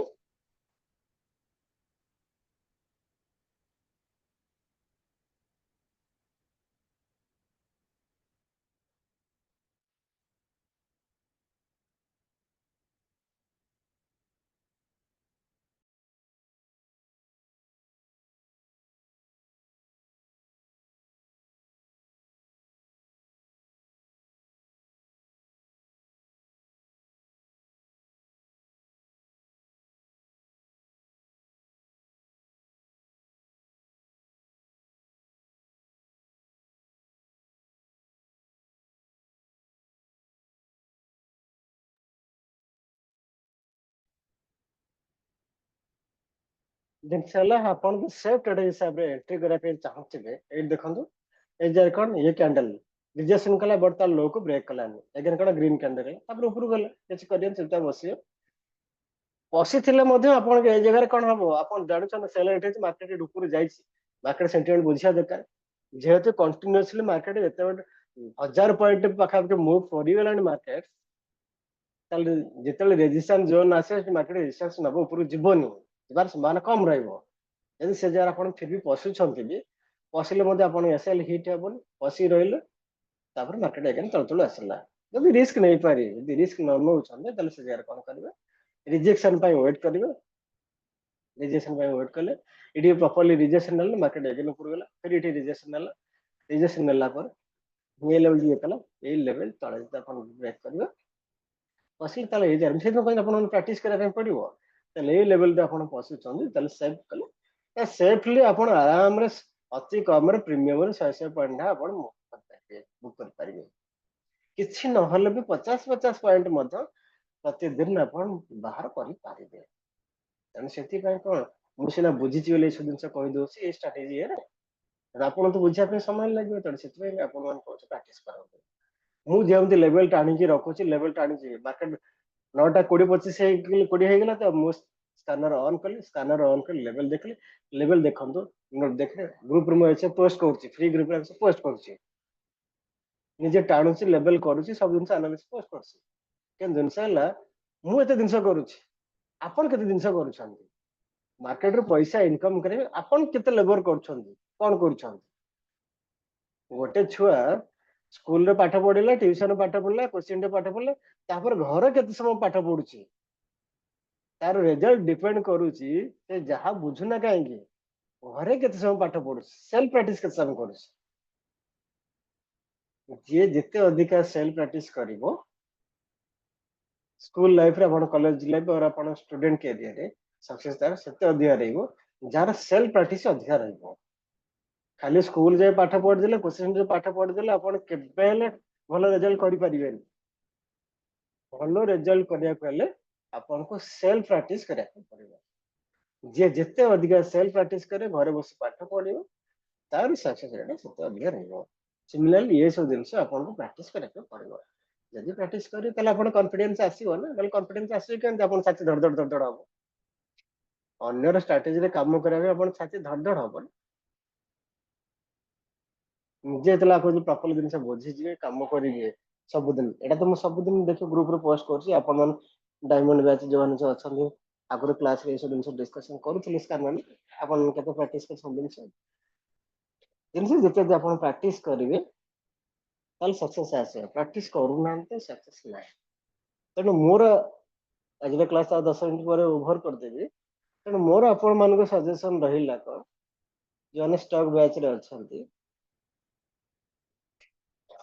ତ ସବୁ ଜିନିଷ ଡିପେଣ୍ଡ କରୁଛି ଭାଇ ଆପଣଙ୍କ ପ୍ରାକ୍ଟିସ ଉପରେ। କେତେ ଆପଣ ପ୍ରାକ୍ଟିସ କରୁଛନ୍ତି, ଆନାଲିସିସ୍ କରୁଛନ୍ତି, ସେଇ ଆନାଲିସିସ୍ ମାର୍କେଟରେ ଲଗାଉଛନ୍ତି, ତାହେଲେ ଆପଣ ସକ୍ସେସ ହବ।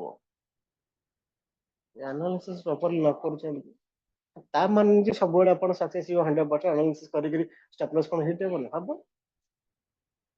ଇଟ୍ ରିକ୍ୱାର୍ଡସ୍ ଆପଣଙ୍କ ଲଟ୍ ଅଫ୍ ପ୍ରାକ୍ଟିସ। ଯଦି ପ୍ରାକ୍ଟିସ କରୁଛନ୍ତି ତାହେଲେ ହବ। ଯଦି ପ୍ରାକ୍ଟିସ ନ କରୁଛନ୍ତି ତାହେଲେ ସେଇ ଜାଗାରେ ଆପଣଙ୍କର ହବନି ଭାଇ। ଇଟ୍ ରିକ୍ୱାର୍ଡସ୍ ଲଟ୍ ଅଫ୍ ପ୍ରାକ୍ଟିସ। ପ୍ରାକ୍ଟିସ ନ କଲେ ହବନି, ପ୍ରାକ୍ଟିସ କଲେ ତ ହବ।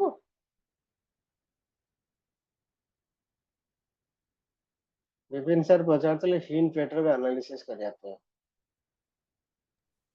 ହିନ୍ ପେଟର ଲଙ୍ଗ ଟର୍ମ ପାଇଁ ନା ସର୍ଟ ଟର୍ମ ପାଇଁ? ସାର୍ ଏଇ ମାନେ ୱିକଲି ମନ୍ଥଲି ଏମିତି ଦିଟା ଜିନିଷ ପଚାରୁଛି, ଇଣ୍ଟ୍ରାଡେ ପାଇଁ ଚାହୁଁଛନ୍ତି ନା ଲଙ୍ଗ ଟର୍ମ ପାଇଁ, ସର୍ଟ ଟର୍ମ ପାଇଁ ଚାହୁଁଛନ୍ତି? Short term sir. ଦେଖନ୍ତୁ ଆଜି ଦେଖନ୍ତୁ ମାର୍କେଟ ସବୁ ଜିନିଷ ହେଇଛି, ଇଏ ମଧ୍ୟ ସପୋର୍ଟ ଲେଭେଲ ଉପରୁ ଯାଇଛି। ଇଏ ବର୍ତ୍ତମାନ ଇଏ ସବୁ କରିଛନ୍ତି ଆପଣଙ୍କ ପେଟ୍ରୋଲିୟମ ସେକ୍ଟର, ଇଏ ସବୁ ଜିନିଷ ହେଲେ କଣ, ବର୍ତ୍ତମାନ ଗ୍ଲୋବାଲ ଅନଷ୍ଟେବୁଲ ଚାଲିଛି। ବର୍ତ୍ତମାନ ଆଙ୍କ ଜିନିଷ ହେଲା ଅନଷ୍ଟେବୁଲ ଜିନିଷ, କେତେବେଳେ ବଡ ଧରଣର ଖସିବେ ଆମ ଠିକ ଠିକଣା ନାହିଁ। ଇଏ କେତେବେଳେ ବଡ ଧରଣର ଖସିବେ ଇଏ ନାହିଁ, ପୁରା ଏକ୍ଜାକ୍ଟଲି ସପୋର୍ଟ ଲେଭେଲରେ ଅଛି। ये जदि आउ खसिला खसिला मीन्स जदि आउ आउ किसी दिन जदि यूएस तरफ किसी जिन करा जाए ट्रम्प जदि करूछन ताले ये जबरदस्त हिसाब रे आउ तळको खसिबे तेणु क्रूड ऑयल रहला पेट्रोलियम सेक्टर रहला मेटल सेक्टर रहला ये सब जिनस ये वर्तमान अनस्टेबल हिसाब रे सब अछन केतले को धरण रे खसी एवन ठीक ठिकाना ना ये पूरा एग्जैक्टली रिजेक्शन सार ହେଇଛି ତ साउंड जो कौन आती सर साउंड स्लो सुबुची नाइस सर सुन हाँ विपिन सर कोन अरे सपोर्ट लेवल सार रिजेक्शन भी से କରୁଛି ନା ତଳ ଆଡୁ अरे भाई ये रिजेक्शन करे ना बर्तमान मार्केट पेट्रोलियम सेक्टर अपन देखुछंती ये जिंस होला ये ओ सर बर्तमान नेगेटिव रे माने अछंती माने पॉजिटिव रे नांती माने नेगेटिव रे अछंती रिजेक्शन करले कम जदी आपण आगुर बसिथिबे अलगा कथा किंतु न पसिछि बर्तमान ये पसे माइंड फ्रेश एंट्री पे ये नुहे जदी आपण आगुर पोजीशन बनै करी थिबे ताले होल्ड करे रही पारंती किंतु ये जगह न्यू फ्रेश पोजीशन पसिया पे नुहे काहे ना काली जदी ये लेवल ब्रेक करला ये आउर तळु खसिबो ये लेवल बड इलेक्शन जो अछि एडा इलेक्शन कैंडल बंद ये 297 बंद आउर खसिबो यदि ये ब्रेक करला कारण ये समस्त नेगेटिव रे चलछंदी ये जो ब्रेक करला ने सपोर्ट लेवल रहला एटा 284 लेवल रहला तेणु आंको पाई संभावना कणी जेती ऊपर जे हेती तळु खसी वर्तमान ये पेट्रोलियम सेक्टर ऊपर जिवार संभावना कम ऑटो सेक्टर पेट्रोलियम सेक्टर ये सब वर्तमान नेगेटिव रे अछंती एमान भाई ऊपर को जिवार संभावना कम जदि ऊपर को गले फिर रिट्रेसमेंट ऊपर पड़े फिर तळु पड़े आसे तेणु फ्रेश इन्वेस्टमेंट पाई एबे नु वेट करके 2-3 मास गला पर फ्रेश इन्वेस्टमेंट आदि भागिबे जदि पोजीशन पड़ी के अछंती लॉन्ग टर्म में करे फिर चाहछन 284 पर्यंत ये जाई पारे जदि ये लेवल को आसला तले अगेन 1000 कोन बाई करे एवरेज करे तळ लेवल रा किछि कारण नेक्स्ट आर 284 लेवल ओपन हे कि अछि वर्तमान 327 रे अछि 284 लेवल पर्यंत ये पूरा ओपनिंग एरा अछि यानी ये सब दिन से पॉजिटिव रे नाहंती वर्तमान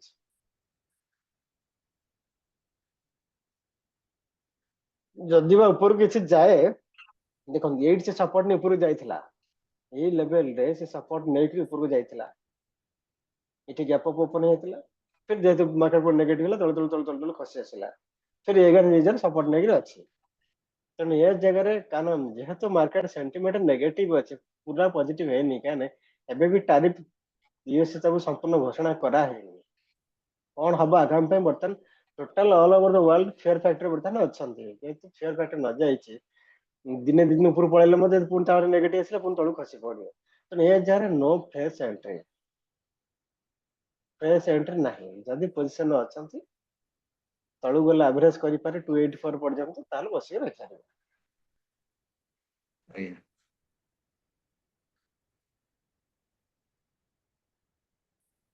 आउ कार किछ क्वेश्चन अछि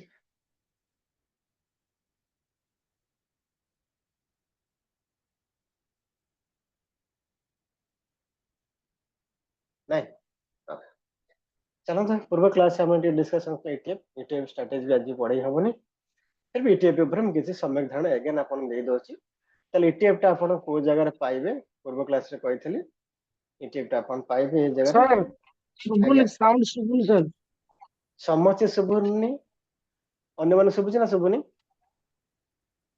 ସବୁ ସାର୍ ସମସ୍ତେ ଶୁଭୁଛି बुझल प्रकाश सर तले आपन को साउंड किछ बढ़ा तले आपन के से साउंड प्रॉब्लम किछ थाई पारे ଇୟରଫୋନ ଦେଇଛନ୍ତି କି ଇୟରଫୋନ ଟା କାଟି ଦିଅନ୍ତୁ ନହେଲେ देखो एनएससी साइट दिबा एनएससी साइट गला परे एडी तळु पळे आसीबा एटी व्यू वाला पर क्लिक करबा क्लिक कला परे एडी जे लिखा है एशियन ट्रेडर फंड्स एडी देबे क्लिक करबा तले एठी आपन को सब जते ETF अछंती तले सब ETF ए जगह आपन पळे आसीबा 229 टा ETF वर्तमान अछन करंटली तो डाउनलोड करबा पे हेले एठी डाउनलोड CSV पर क्लिक करबा ओके ଏବେ ଡାଉନଲୋଡ ହେଇଗଲା କାଲି ଡାଉନଲୋଡ ହଉନଥିଲା ये डाउनलोड ହେଇଯିବ डाउनलोड ହେଇଗଲା ପରେ ଆପଣ ଏ ଜାଗାରେ ସବୁ ଦେଖିପାରିବେ କିଏ କୋଉ ETF ସବୁ ଅଛନ୍ତି ଏ ସବୁ ଦେଖିପାରିବେ ଟୋଟାଲ ଲାଷ୍ଟ ତଳକୁ ଯିବେ ପୁରା ତଳ ସିରିयल ନମ୍ବର ଦେଖିବେ ଆପଣ କେତେ ଅଛି ନା 230 ଅଛି ऊपर ଗୋଟେ ସିରିयल ନମ୍ବର ଅଛି 229 ଟା ETF ଅଛନ୍ତି ତାହେଲେ ଚାଲନ୍ତୁ ETF ବିଷୟରେ କିଛି ଆମେ ଜିନିଷ ଜାଣିଯିବା ତାପରେ ETF ରେ କେମିତି ଟ୍ରେଡ୍ କରିବେ ETF ର ଟ୍ରେଡ୍ ପ୍ଲାନିଂ ଆଗରୁ ମଧ୍ୟ ମୁଁ YouTube ରେ ETF ର ଗୋଟେ ଫ୍ରି ରେ ଅଛି ଭିडिଓ ଅପଲୋଡ କରିଥିଲି সেটা চাইলে যদি দেখিয়ে দেবে যে পারিবে সেই ভিডিওটা দেখিয়ে দেবে ওকে চলো ETF ର ফুল ফর্ম ହେଲା କଣ ନା ଏକ୍ସଚେଞ୍ଜ ଟ୍ରେଡେଡ୍ ଫଣ୍ଡସ୍ ତାହେଲେ ଏକ୍ସଚେଞ୍ଜ ଟ୍ରେଡେଡ୍ ଫଣ୍ଡ କଣ ତା ବିଷୟରେ ଟିକେ ଜାଣିବା ମୁଁ ଟିକେ ସର୍ଟଲି କହିଦଉଛି ଆଜିର କମ ସମୟ ଅଛି ଖାଲି ମୁଁ ସର୍ଟଲି କହିଦଉଛି ନେକ୍ସଟ କାଲି କ୍ଲାସରେ ଆଗେନ୍ ନେଇଯିବା ପଢିବା What are ETFs? Exchange traded funds are the investment funds that are traded in a stock exchange of the features of mutual funds and individual stocks. In simple terms, an ETF like a basket of different stocks that you can buy or sell on the stock market. They are designed to track the performance of a specific index, sector, commodity, or asset class. That means, ଯଦି ଆପଣ ନିଫ୍ଟି ପୂର୍ବ class ଯୋଉଟା କହୁଥିଲେ ଆପଣ Nifty 50 stock ରେ ଯଦି trade କରିବାକୁ ଯଦି ଚାହୁଁଛନ୍ତି ତାହେଲେ କ'ଣ ଇଣ୍ଡିଭିଜୁଆଲ ଷ୍ଟକ୍ ରେ ଆପଣ ଟ୍ରେଡ୍ କରିବା ପାଇଁ ପଡିବ ଯଦି ଆପଣ ପର୍ଟିକୁଲାର କୌଣସି ଗୋଟେ ଷ୍ଟକ୍ ରେ ଟ୍ରେଡ୍ କରୁଛନ୍ତି ସେ ଯଦି ତଳକୁ ଖସିଗଲା ନିଫ୍ଟି 50 ତଳକୁ ଖସିବନି ଯଦି ଷ୍ଟକ୍ ଟା ଖସିଯାଏ ତାହେଲେ ଷ୍ଟକ୍ ର ଭ୍ୟାଲୁ ଟା ଖସିଯିବ ଆପଣ ପର୍ଟିକୁଲାର ଷ୍ଟକ୍ ରେ ଯଦି ଆପଣ ଟ୍ରେଡ୍ କରୁଛନ୍ତି ରିଲାଏନ୍ସ ସପୋଜ ଟ୍ରେଡ୍ କରୁଛନ୍ତି ଅବଶ୍ୟ ରିଲାଏନ୍ସ ହେଭି ୱେଟେଜ ଅଛି ଆ ଦେହରେ ନିଫ୍ଟି ରେ ଅଛି ଯଦି ଆପଣ ଆଉ କୋଉଥିରେ କରୁଛନ୍ତି TCS ମଧ୍ୟ ଇଏ ଅଛି ଅଲଗା ଯଦି ଟ୍ରେଡ୍ କରୁଛନ୍ତି ସେ ଯଦି ଖସିଗଲା ନିଫ୍ଟି 50 ଖସିବ ବୋଲି ସେମିତି ମାନେ ନାହିଁ ସେ ଷ୍ଟକ୍ ଯଦି ଆପଣ ବାଇ କରୁଛନ୍ତି କିମ୍ବା 10ଟା ରିଲାଏନ୍ସ ସରି 10ଟା ନିଫ୍ଟି 50 ଷ୍ଟକ୍ କରୁଛନ୍ତି 10ଟା ଷ୍ଟକ୍ ଖସୁଛନ୍ତି ତାହେଲେ ଆପଣ ଭ୍ୟାଲୁ ଖସିବ କିନ୍ତୁ ଯୋଉ ETF ଟା ଆପଣ କରୁଥିବେ এই ନିଫ୍ଟି 50 কি করছে না নিফটি বীজ কোন করছে নিফটি 50 কে ফলো করছে অর্থাৎ এটা হলো বাস্কেট অফ স্টকস মিন্স 50টা স্টক নেকি নিফটি বীজ করা যায়ছে অর্থাৎ ইয়ে নিফটি 50 কি ফলো করছে গোটা স্টক খসিগলে মধ্যে আর কিছু ফরক পড়িবনি ইয়ে নিফটি বীজ সেতিবেলে খসিব না যেতেবেলে নিফটি 50 খসিব নিফটি 50 যে পর্যন্ত ন খসিছে তাহলে নিফটি বীজটা খসিব না অর্থাৎ ଆପଣ ଇଣ୍ଡିଭିଜୁଆଲ ଷ୍ଟକ୍ କଲେ ଯେମିତି ରିସ୍କ ରହୁଛି କିନ୍ତୁ ଆ ଜାଗାରେ କ'ଣ ରିସ୍କଟା କମ ଫ୍ୟାକ୍ଟର ରହିବ ଦେନ୍ ଦ ଷ୍ଟକ୍ ଟ୍ରେଡିଂ ଷ୍ଟକ୍ ଯେମିତି ହାଇ ଭୋଲାଟିଲିଟି ତଳ ଉପର ହବ ଇଏ କେମିତି ତଳ ଉପର ହବ ନାହିଁ ଆ ମୁଭମେଣ୍ଟ କମ ରହିବ ଛୋଟ ମୁଭମେଣ୍ଟ ରହିବ ବଡ ଲସ୍ ହବନି କି ବଡ ପ୍ରଫିଟ ରହିବନି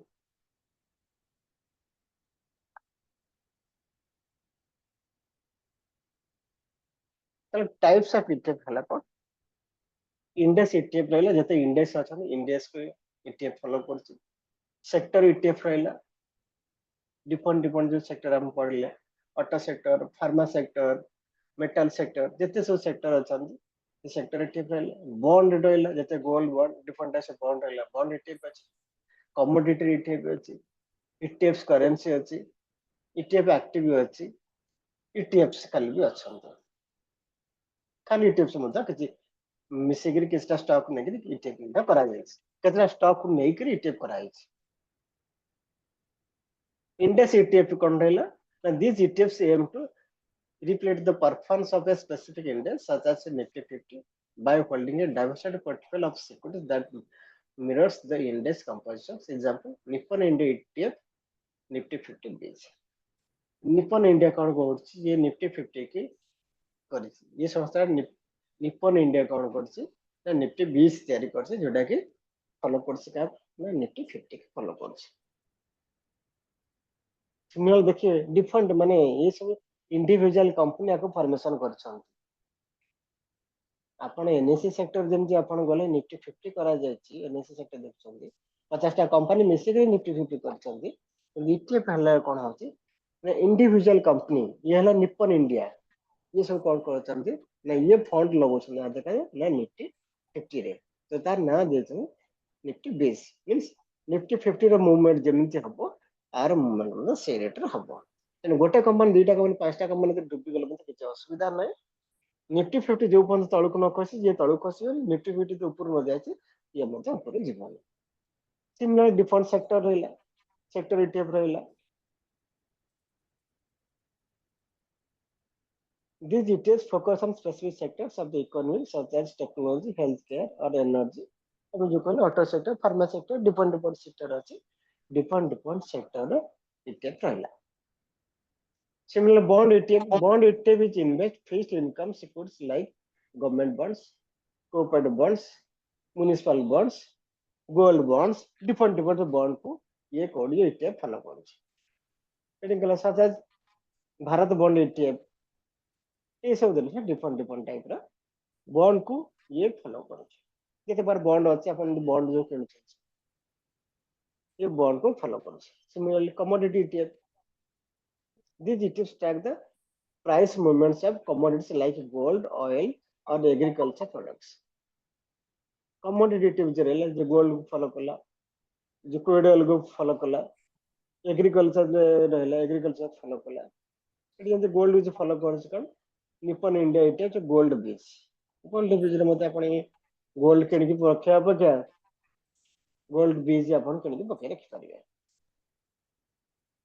गोल्ड प्राइस जेमति बढ़िबो कमिबो, ये गोल्ड बीज में सेमति करिबो। सिमिलरली करेंसी की जे ETF फॉलो करछ, currency ETF। Similarly, active ETFs ଅଛି, କିଛି ଜାରି ଅଛି। Unlike index ETFs, active ETFs are actively managed and aim to outperform of the market through active investment strategies. किसी स्टॉक को नेकरी ये करछन, तयारी करछन, किसी कंपनी तयारी करछन, तो सही बेसिस रे ये करछन। It is as for example JP Morgan equity premium income ETF। जेमति आपण म्यूचुअल फंड देखछन, डिफरेंट टाइप म्यूचुअल फंड देखछन, तो से जन डिफरेंट कंपनी जो फॉलो करिकरी पैसा ने अपन इन्वेस्टमेंट करंती। ये समझ कौन जेपी मॉर्गन अपन इक्विटी प्रीमियम इनकम ETF जो देखले, ये मध्य किसी सेक्टर को फॉलो करछन। देन हला एडवांटेज ऑफ ETFs डिटेल्स को नेक्स्ट क्लास में पढ़ेबी। एडवांटेज हला कोन ना आधे market is always subject to risk. Market ऊपर गले ये ऊपर जीवो, तळु खसले लॉस ऑफ प्रॉफिट हबो। किंतु ए जगह हला कोन ना जल्दी गोटे स्टार्टअप कंपनी बंद हो अलग किसी रिस्क फैक्टर देव, ता पक्षे आज कौन रिस्क फैक्टर कम रहिबो ता अपेक्षा। आ ये एते बड़ बड़ मूव गोटा दिन में हबनी। स्टॉक टा बड़ बड़ मूव दिए, आज छोट छोट मूव सब स्मॉल स्मॉल मूव पाइबे। तो नेक्स्ट जगह रे हमें स्ट्रेटजी सब करियो, नेक्स्ट क्लास में डिस्कशन करियो को स्ट्रेटजी रे हमें पढ़िबे, को ETF सब अछंती, को सेक्टर रे को ETF अछंती, को ETF कहा को फॉलो करूछंती। डिटेल्स नेक्स्ट क्लास रे अगेन आउथरे एट तार advantage disadvantage potential risk next class रे अगेन काले आज डिस्कशन करी। आर स्ट्रेटजी दुईटा स्ट्रेटजी अछि, दुईटा स्ट्रेटजी नेक्स्ट क्लास रे डिस्कशन करिबा। क्लास अगेन काले आपन कर अछि।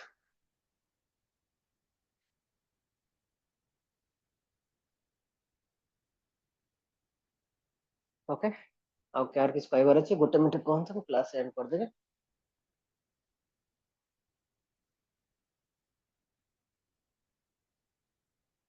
ये पीपीटा मध्यम पठे दी अपन मान को PDF करी अपन को ये ग्रुप रे पठे देबे एटा।